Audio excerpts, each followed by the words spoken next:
All right. Hello, Colby Sharp. How are you today? I am amazing. Thanks for having me. No problem. Thank you so much for joining us today. For anybody who's not familiar with your work, and we're going to dive into your work in a minute, would you just introduce yourself, give us a little bit of background information about who you are, what you do, and any special projects that you're working on? I am a fifth grade teacher in Parma, Michigan. I teach in the building that I attended as a kid, which is really fun.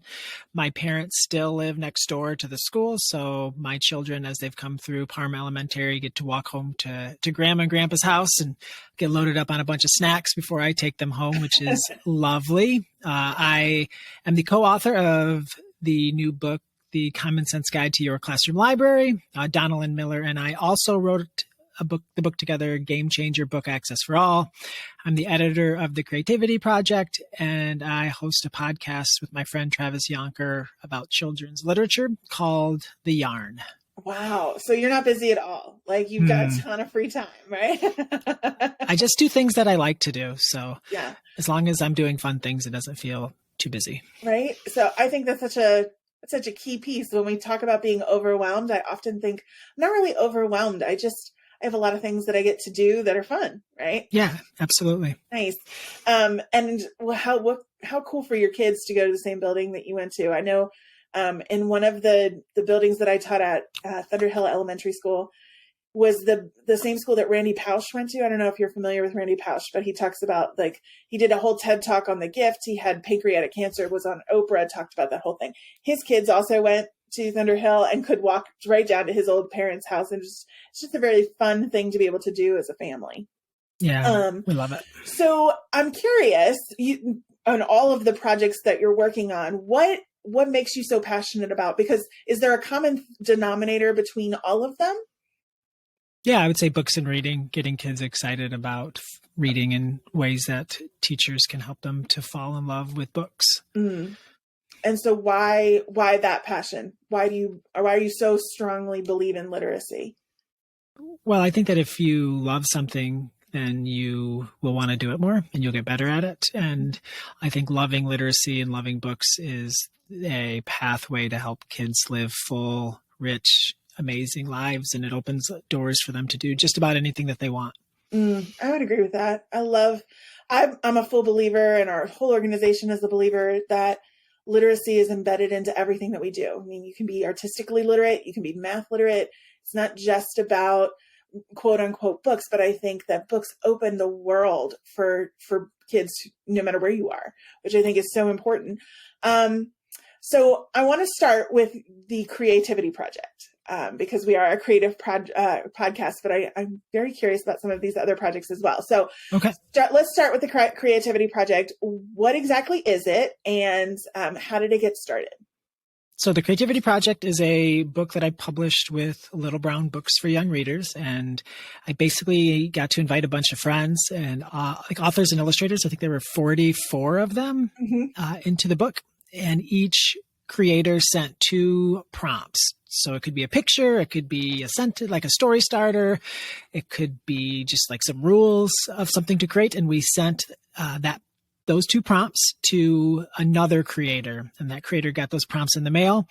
And we told them that they had to pick one, and they got 1 to 5 pages in the book to make whatever they wanted.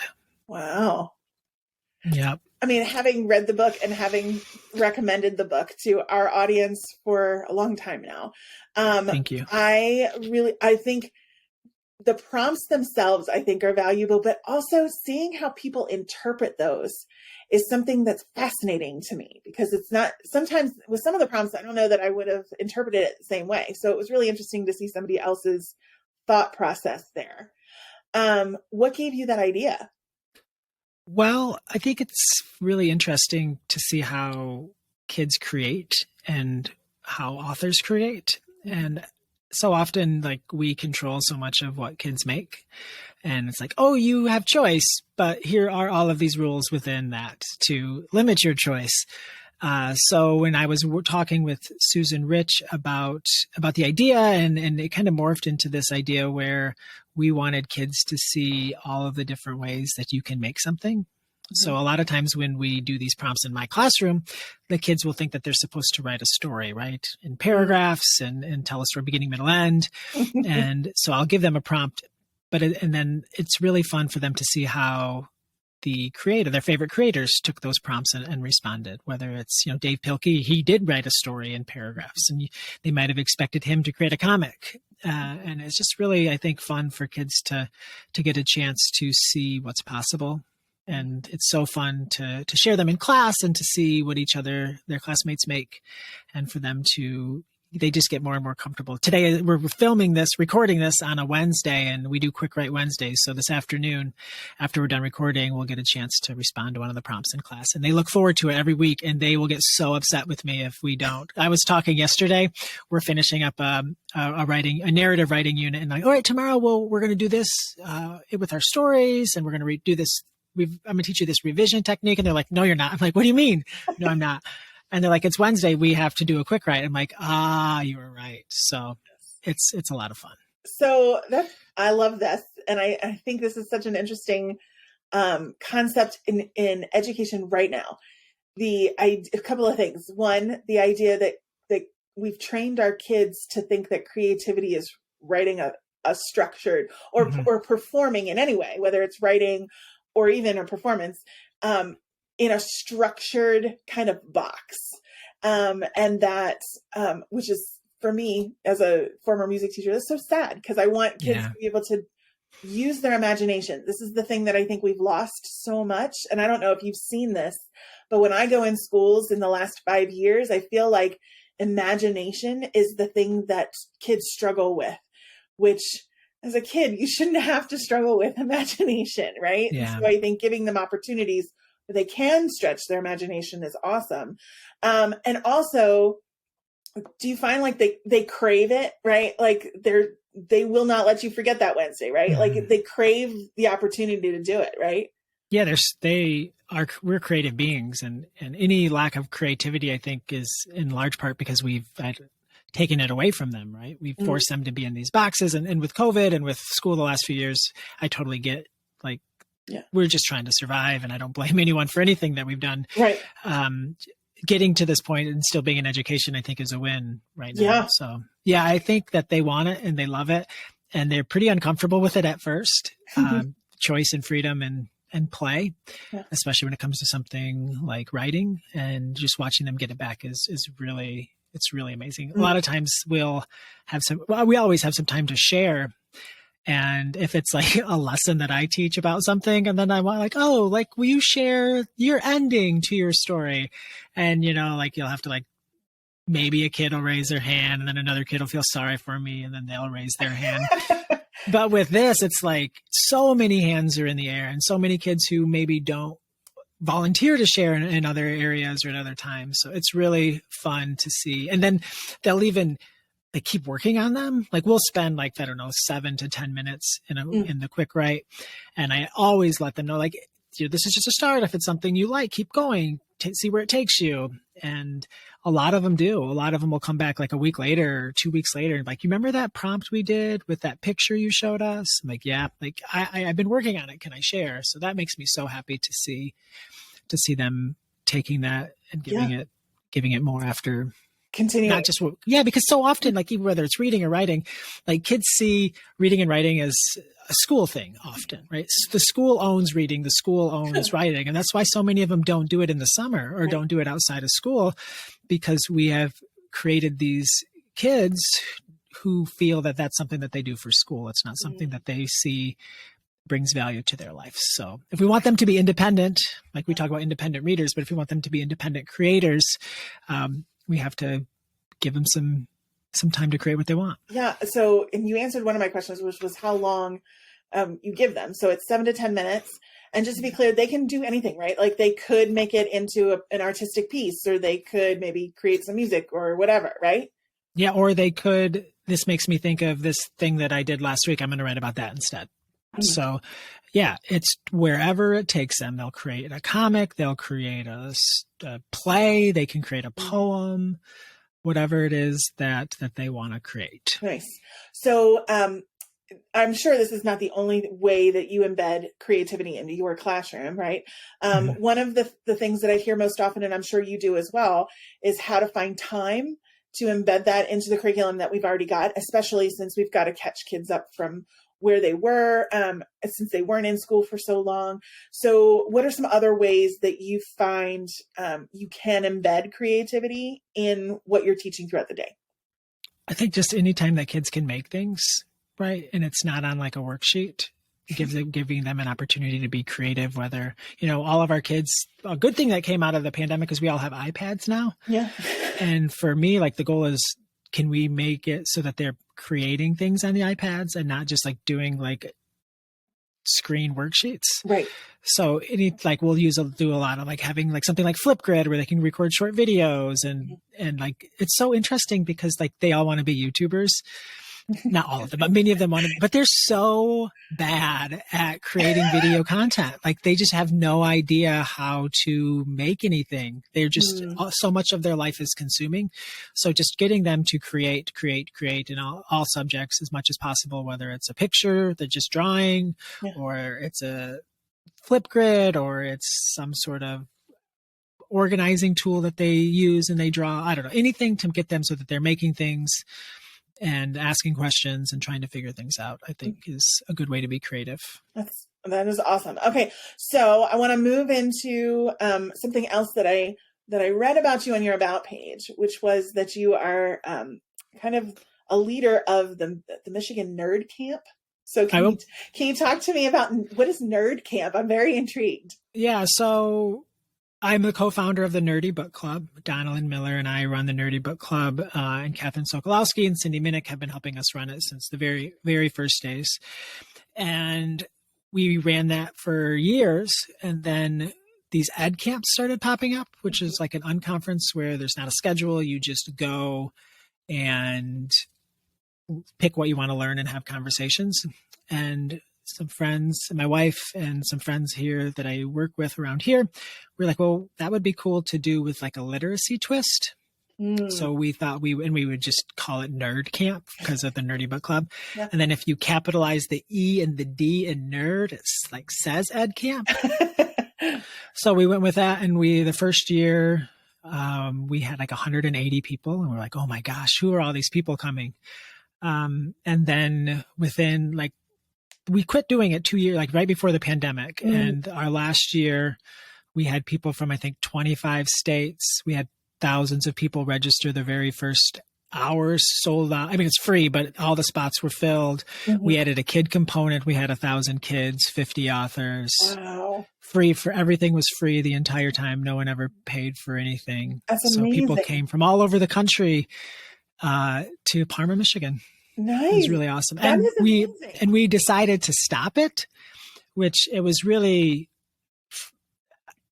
nice to be able to stop it on our own terms. Like it wasn't like anything went wrong or people stopped coming. It was just time for us to take back a little bit of our summers and focus on our families and a little more self-care. So it was really fun. I think we did it 7 or 8 years. Wow. We got to meet some amazing people, some amazing teachers, and hopefully help them help kids fall in love with reading. Nice. So what are you working on right now? You've got the yarn. When I'm going to mess that up because I was so focused on creativity project, but what's going on now? I'm working on teaching kids how to divide with 2-digit divisors. That's focus number 1, because man, when you go from dividing by 9 to dividing by like 38, it gets real. So that's priority 1, right? The kids are always the most important thing that we're working on. So we're working on that. I am not writing any books this year.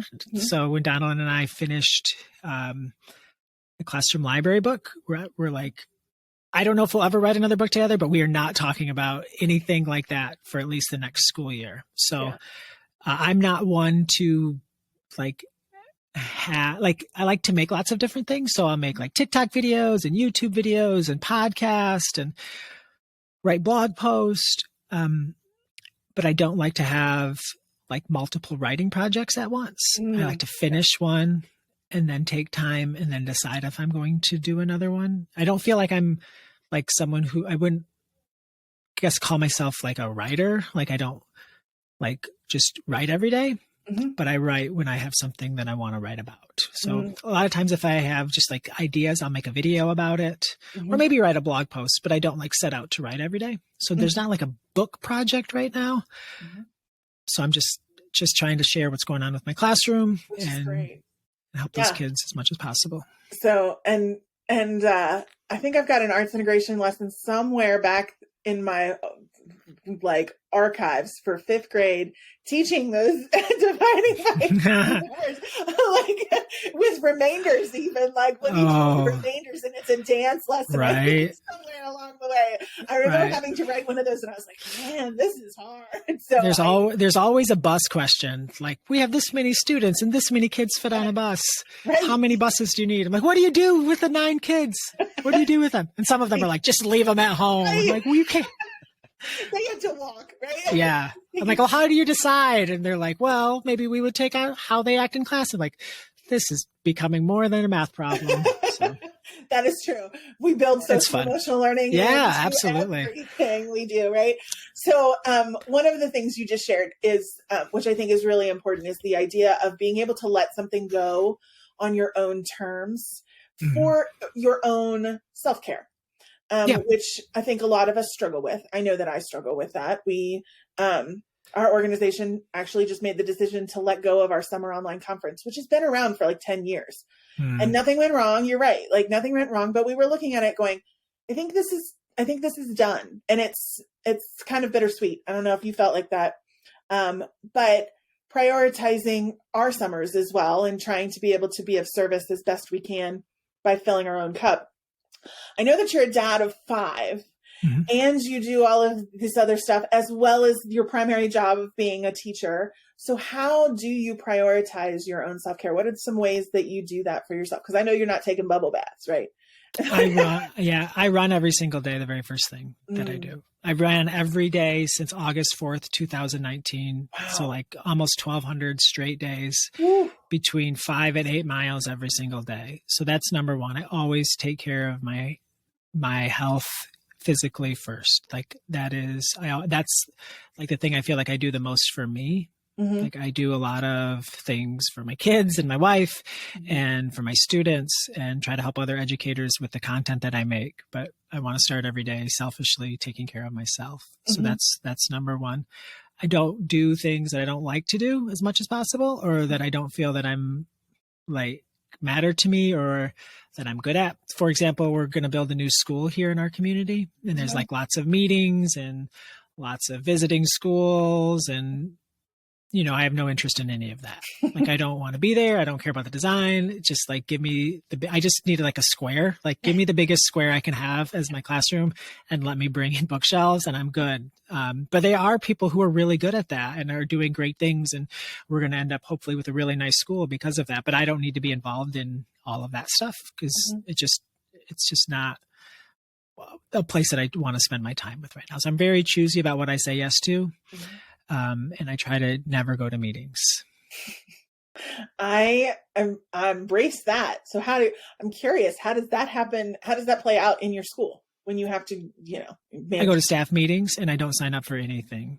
Like, very nice. Or I can just, unless it's like something I can do with just like a little conversation in the hallway or something. But yeah, I can like all these people who like go into administration and like different things. I'm like, I mean, I love the idea of like leading teachers and leading a building, but like they just go to meetings all the time, like, which maybe that's cool for them. But like, I could never do a job where I have to go to a bunch of meetings. It's just awful. Yeah. And what's funny is that I have an admin certificate and you're absolutely right. Like, I don't think anybody knows that when you go into administration, you think you're going to be able to help lead teachers. And I remember go to lots of meetings. I remember, the amount of meetings that I would just block off a day. I think it was Fridays with my secretary. And I was like, I don't care if it's the superintendent of schools coming into my office. I am in classrooms, like, because it just got to be too much. So I admire the fact that you are willing to say no. I think so many people are afraid to say no, or they feel guilty for saying no. But I think it's the only way that you save yourself, particularly right now. Yeah, and we have so many. I mean, how many? Every building, every profession is like this, where Mm-hmm. like a handful of people do a majority of the things to volunteer for. Yeah. So, we have a really awesome staff here that I think everyone carries their weight and does their thing. So I think that I don't feel like I have to say yes to everything. Nice. And I'm not like really good at everything, right? Right. Like that's not my strength. Just like talking to you, like I'm not going to come on here and talk about like guided reading. Like I'm not the guided reading. Right. You don't call me to talk about guided reading. Right. So I think that kind of knowing our lane, and I have lots to learn from other people. So Mm-hmm. I'm not going to I don't want to be the expert on it. I'm not going to be like, I am now the expert on project-based learning. And now I'm the expert on makerspace. And now I'm the expert on, I'm just always going to be someone who tries to learn about all of those things. But Mm-hmm. the things that I'm probably going to be sharing are just going to be the same thing: read aloud, helping kids fall in love with books, independent reading, that sort of thing. Nice. And no meetings. Maybe I can be the no meeting guy. Yes, no meetings. Well, before we go, I always end the show with the same question, which is, if there's one thing about creativity that you'd like educators to know, what would it be? I think that kids are creative at the core, and they're born to be creative, and they desire to make things. And it doesn't have to be fancy. It doesn't have to be flashy. We just need to give kids an opportunity to create things that they want to create and have fun with it and celebrate the awesome things that they make. Well, that's perfect. So thank you so much, Colby. I really appreciate your time today. Thank you. It was fun. All right. Let me know when I can share this and all that. Will do. Oh, before we go, please let people know where they can follow you. Oh, at Colby Sharp. At Colby Sharp. Keeping it easy. Like that. All right. Thank you. Thanks, Colby. Have an awesome day.